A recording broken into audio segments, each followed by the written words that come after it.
Janapriya upscale 2 BHK 45 lakhs, 3 BHK 60 lakhs మాత్రమే. సితారా సైనిక్పురి. ఇవాళ కూడా రోడ్డు పక్కన పానీపూరి తింటాను. ఇవాళ కూడా అవసరమైతే కుక్కడపల్లి వెళ్ళాలంటే మెట్రో రైలు ఎక్కి వెళ్తా. ఏం చేస్తారు, మ్యాక్సిమం పక్కన వచ్చి 2 సెల్ఫీలు తీసుకుంటారు. అభిమానులకు ఎంత ఆనందం ఉంటుంది. మరి మనకి ఫ్యాన్స్ ఉంటారు, లేకుండా అని కాదు. అయ్యే ఎంత మాట.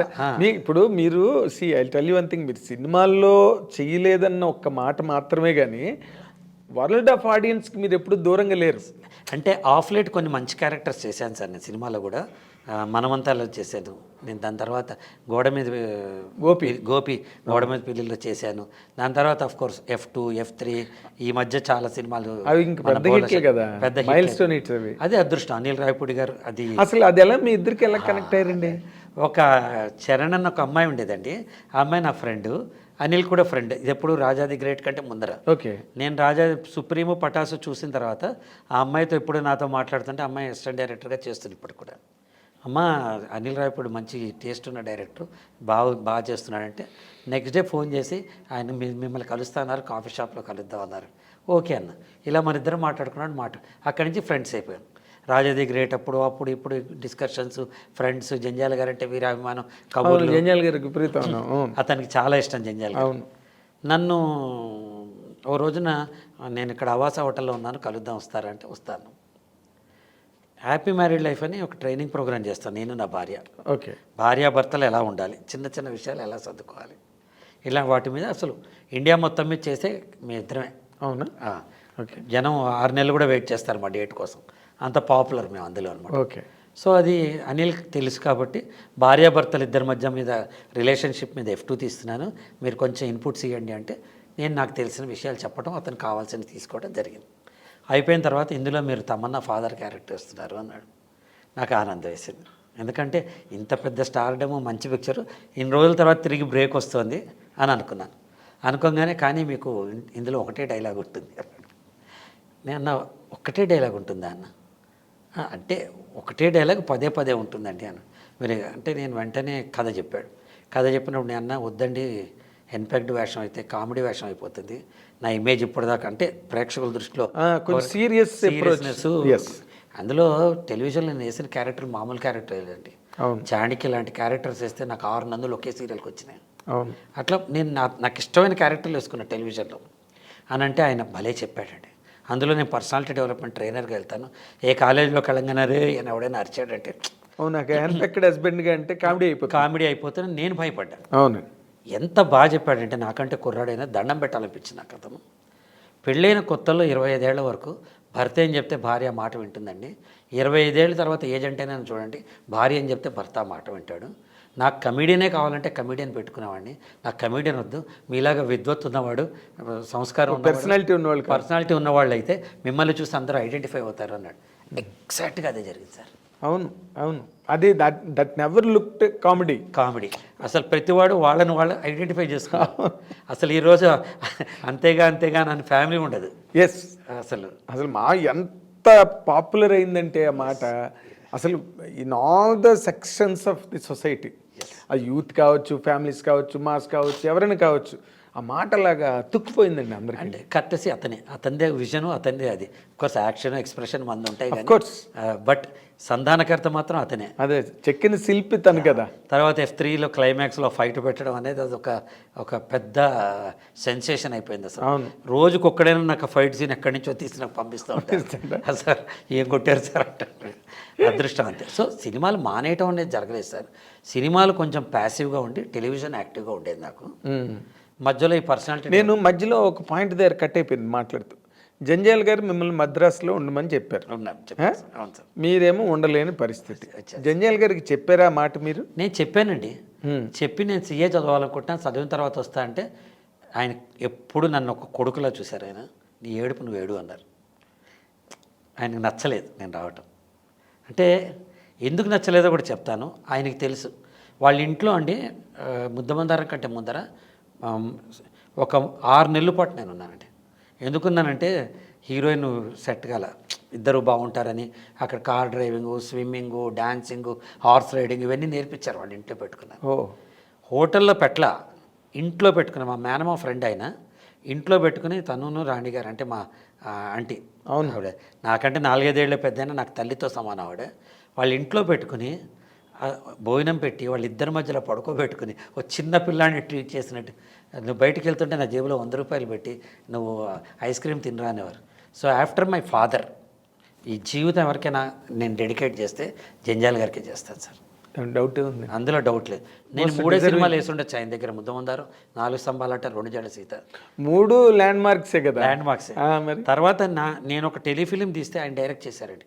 టాప్ పొజిషన్లో ఉన్నప్పుడు, ఆయన టాప్ మోస్ట్ పొజిషన్లో ఉన్నప్పుడు సంధ్యారాగంలో శంకరావు అని ఆయన రాసిన నాటకం ఉంది. ఆ ఏ నాటకం చూసి అయితే జంజాల్ గారిని సినిమా ఇండస్ట్రీకి పిలిచారో ఆ నాటకం నేను దూరదర్శన్లో టెలిఫిలిం చేద్దామని అప్లై చేశాను. చేసేటప్పుడు నేను సాధనాన్ని ఇంకో టెలిఫిలిం తీశాను, దాన్ని కూడా అప్లై చేసుకున్నా. అది బాలయ్య గారు హీరో, అందరూ పాత బాలయ్య గారు, ఎం బాలయ్య గారు. సో ఇది కూడా చేస్తున్నా కాబట్టి దీనికి నా పేరుతో పెడితే రాకపోవచ్చు, ఒకటి వస్తుంది కాబట్టి రెండోదని నేను ఆయనకి ఫోన్ చేసి మీ పేరు డైరెక్టర్ కింద పెడతాను, తర్వాత చూద్దాం అప్రూవ్ అయిన తర్వాత పెట్టుకోపో అన్నారు. నేను దాన్ని స్క్రిప్ట్ టెలివైజ్ చేసి స్క్రిప్ట్ సబ్మిట్ చేశాను. జంజాల్ గారి పేరుకి రాదా అండి? ఫస్ట్ అది వచ్చింది, తర్వాత నాది వచ్చింది. నేనేమనుకున్నానంటే ఆయన తీరుబడలేదు, నువ్వు చేసుకోరా అంటారు అనుకున్నాను నేను. కానీ ఆయన నేను చేస్తాను ప్రదీప్ అన్నారు. ఆశ్చర్యపోయానండి.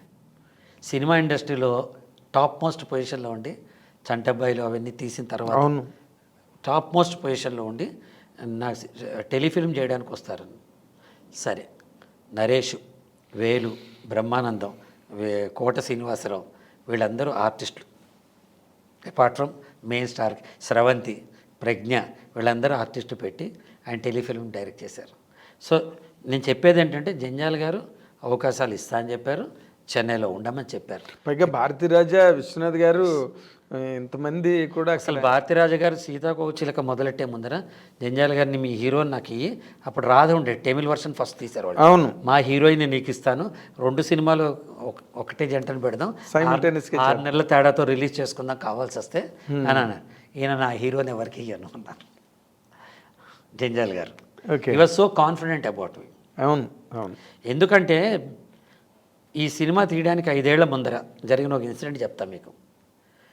అడవి రావుడు సినిమా రిలీజ్ అయింది, వీరు డైలాగ్ రాశారు. అవును, నేను ఎన్టీఆర్ వీరాభిమాని, చొక్కాలు చింపుకున్నంత అభిమాని. నేను చూసి వచ్చే సినిమా అదే రోజు జంజాల్ గారు ఊళ్ళో ఉంటే మా ఇంటికి భోజనానికి వచ్చేవారు. మా మదర్ నక్క అనేవారు, మా ఇంటికి వచ్చేవారు. మా ఫ్యామిలీ ఫ్రెండ్, మా మావయ్య ఫ్రెండ్ అని చెప్పే కదా, వెన్నకోటి విజయరాం గారు ఫ్రెండ్ అనమాట. అవును. భోజనం అయిపోయాక నేను అన్న ఏం రాశారండి, ఇట్లా మామ ఇట్లా రాసావు ఇట్లా రాసావు. చాలా డైరెక్టర్ అయ్యాక ఆయనతో చనువు తగ్గించుకున్నా, కానీ అంత ముందర న్యాచురల్లీ చనువుగా ఉండేవాడు ఇలాంటి కాబట్టి. ఆయన వెంటనే నీకు సినిమాలో హీరోగా వస్తే వేస్తావా అన్నారు. ఎప్పుడు 76-77 సంవత్సరంలో. ఓకే. అడవిరావుడు వచ్చి రిలీజ్ టైంలో నేను నవ్వి వేస్తా అన్న. ఓ రోజు నీకు ఎన్టీఆర్ అంటే ఇష్టం కదా, ఎన్టీఆర్ నీ సినిమా ప్రివ్యూ పిలుస్తాను నేను అన్నారు. షాక్ అయిపోయి ఏమంటున్నారు నాకు అర్థం కాలే. I did not take it that serious. అంతే కదా మరి. కరెక్ట్ 1980 డిసెంబర్ నెలలో మేము త్యాగరాజ గాంధీ సభలో ఓ చీకటి రాత్రి నాటకం ఇస్తున్నాం, నేను మా బ్రదర్స్ అందరం కలిసి. జంజాల్ గారు ఊళ్ళో ఉన్నారంటే ఇన్వైట్ చేశాను, ఆయన రాసిన నాటకే చూసేశారు. అయిపోయిన తర్వాత గ్రీన్ రూమ్ దగ్గరకు వచ్చి మేము మాతో పాటు భుజం మీద చేసుకుని మాట్లాడుతూనే ఉన్నారు. ఏంటి చీఫ్ గెస్ట్గా వచ్చినా నేను వెళ్ళడం ఏంటి, ఇంకా మాట్లాడుతున్నారు. మా కొంచెం ఫంక్షన్ అయిపోయిన తర్వాత వెళ్ళిపోతారు. అయిపోయాక మా ఫాదర్ని మదర్ని నన్ను పక్కకి తీసుకెళ్ళి అక్కడ వీడిని హీరోగా పెట్టి సినిమా తీద్దాం అనుకుంటున్నా ప్రదీప్ని అన్నారు. కథ రెడీ అయింది అన్న. మా ఫాదర్కి నన్ను హీరోగా చేయాలని కళ. ఆయన చిన్నప్పటి నుంచి నాటకాల్లో తిప్పి all India best child artist prize వచ్చింది నాకు నాటకంలో. మా ఫాదరే సైకిల్ మీద తిప్పి డైరెక్టర్ దగ్గర తీసుకెళ్ళి నాటకాల్లో వేషాలు ఇచ్చి ఆల్ ఇండియా రేడియోలో ఆడిషన్ చేయించి అంత ఆయనకోమో అదొక పెద్ద గ్రేట్. మా అమ్మ వద్దంది, రేపు రా ఇంటికి మాట్లాడదాం. నాకు అర్థం ఏంటి, ఆయన ఒకసారి వస్తాను నెక్స్ట్ డే వచ్చా. మా అమ్మ వద్దుగాక వద్దంది, ఎందుకంటే వీడు పాడైపోతాడు చదువుకుంటున్నాడు. నేను మా అమ్మని పక్క తీసి అడిగా, అమ్మ పాడవటం అంటే నీ దృష్టిలో ఏంటి? స్మోక్ చేస్తావు, డ్రింక్ చేస్తావు, నాన్ వెజ్ తింటావు, ఏదో ఉంటాయి కదా పెద్దవాళ్ళకి. ఓ 10 చెప్పారు. నేను ప్రామిస్ చేస్తున్నా ఈ 10 నేను చెయ్యను. ఇప్పుడు నేను హీరోగా వేయించాను, ఈ చెయ్యనని మాటిస్తే వేయించాను, నేను చేయను. ఈరోజు దాకా మా అమ్మాయి పోయి కూడా 12 ఏళ్ళు అయింది. నేను ఆవిడకి ఇచ్చిన ప్రతి మాట నిలబెట్టుకున్నాను ఈరోజు. Great great great.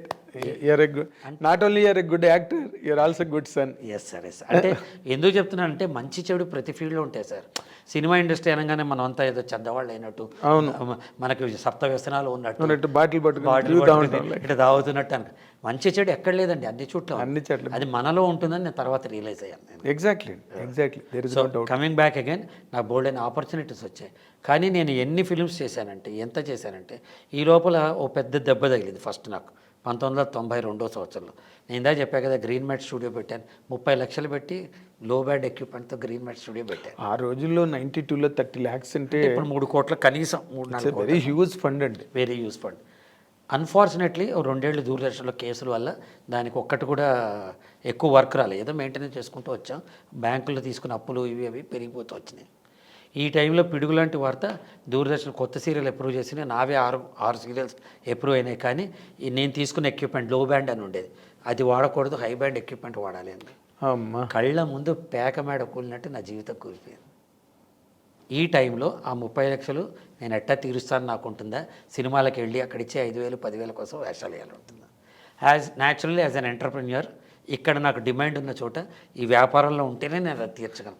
కరెక్ట్ 4.5 ఏళ్ల లోపల అది మొత్తం తీర్చేసాం. మళ్ళీ జీరో, మళ్ళీ మొదలుపెట్టాను. 96లో కొత్త సీరియల్స్ మొదలై చాణక్య సీరియల్ చేశాను నేను. చాణక్య సీరియల్ దూరదర్శన్లో 13 ఎపిసోడ్లు మాత్రమే.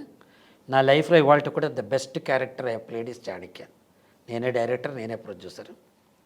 మీరు నమ్మరండి, ఆ రోజుల్లో 1,07,000 రూపాయలు ఒక ఎపిసోడ్కి స్పాన్సర్లు తెచ్చి మా ఇంటికి తెచ్చిచ్చేవాడు అడ్వాన్స్లో. ఈరోజు కూడా దగ్గర అంత ధర రాదు. 96 సంగతి చెప్తున్నా. ఇంత కంఫర్టబుల్ మనకంటూ మార్కెట్, మనకంటూ ఉండి మన కష్టాలని అక్కని చేర్చుకునే తల్లిలాగా టెలివిజను, లేకపోతే కార్పొరేట్ ఫిల్మ్స్, అడ్వర్టైజ్మెంట్ ఫిల్మ్స్ నాకుంటే ఇక నా దృష్టి అటు పోలేదు. సినిమాల వైపు వెళ్ళలేదు సార్. రోజు బిజీగా ఉండటం కావాలి కదా. బిజీ ఒకటి, ఇన్కమ్ ఒకటి. 42 ఇయర్స్లో కరోనాతో సహా సార్ ఇవాళ దాకా ఒక్క రోజు కూడా ఖాళీగా లేదు నేను. ఇంక్లూడింగ్ నేను ఈవెన్ కరోనా టైంలో జూమ్లో అమెరికాలో ఉన్న పిల్లలకి, సౌత్ ఆఫ్రికా వాళ్ళకి, ఇండియాలో ఉన్న పిల్లలకి నేను క్లాసెస్ చెప్పేవాడిని, పర్సనాలిటీ క్లాసెస్. సరే, ఎంటర్టైన్మెంట్లో కూడా ఏదో చెయ్యాలని చెప్పి మేము ఈవెంట్స్ అవి చేస్తూ ఉంటాం. దానికి ఈ ఫన్ అన్న ఒకటి క్రియేట్ చేశాం. 500 ఫ్యామిలీస్ని అందులో మెంబర్స్ చేసి, వాళ్ళు సౌత్ ఆఫ్రికా నుండి, రాజమండ్రిలో ఉండండి, కరీంనగర్లో ఉండండి, జూమ్లో ఇక్కడి నుంచి సెలబ్రిటీస్ అందరితో ఇంటరాక్షన్ పెట్టించాను. చంద్రబోస్ గారితో, సుమతోటి, ఇట్లాంటి వాళ్ళందరితో ఇంటరాక్షన్ పెట్టించాను మొత్తం అంతా. ఓకే. సో అది కూడా అంటే నేనేం చెప్తున్నా, ఒక్కరోజు కూడా నేను ఖాళీగా లేదు. నేను కోట్లు సంపాదించలేదు, కానీ ఏ రోజు నా మీద సెక్యూరిటీ అనే, ఇన్సెక్యూరిటీ అనే భావం లేకుండా పెరిగాను నేను, కింద పడ్డాక కూడా. అదేలేండి, మీకు ఒక ఊత ఉన్నది ఇక్కడ. అంటే నాకు నేనే సార్. అవును, చంద్రబోస్ రాశాడు, నేను నువ్వుండే రాజ్యానికి రాజువు నువ్వే, మంత్రివి నువ్వే, బలగా నువ్వే, భటుడివి నువ్వే అంటారు కదా. మనం అంతే, మనకు మనమే. And for more videos, please subscribe to iDream. Please subscribe to iDream. Please subscribe iDream. And please subscribe to iDream. For more videos, subscribe to iDream. please like, share and subscribe to the channel. Congratulations, iDream. Subscribe to iDream. Subscribe to iDream. So subscribe to iDream Media. iDream ki iDream team andarki huge congratulations. Please subscribe iDream Media. Please subscribe to iDream. Subscribe iDream. Please subscribe to iDream. iDream అంటే నా కళల ఛానల్ను subscribe చేసుకున్న నోరు తిరుగుతలేదు, మీరైతే గంట గుర్తు కొట్టండి. For more such videos, please subscribe to iDream. Subscribe to iDream. Please subscribe to iDream. Please subscribe iDream Media. Please do subscribe to iDream. Please subscribe to iDream Media. For best entertainment and information, please subscribe iDream. And don't forget to subscribe to iDream.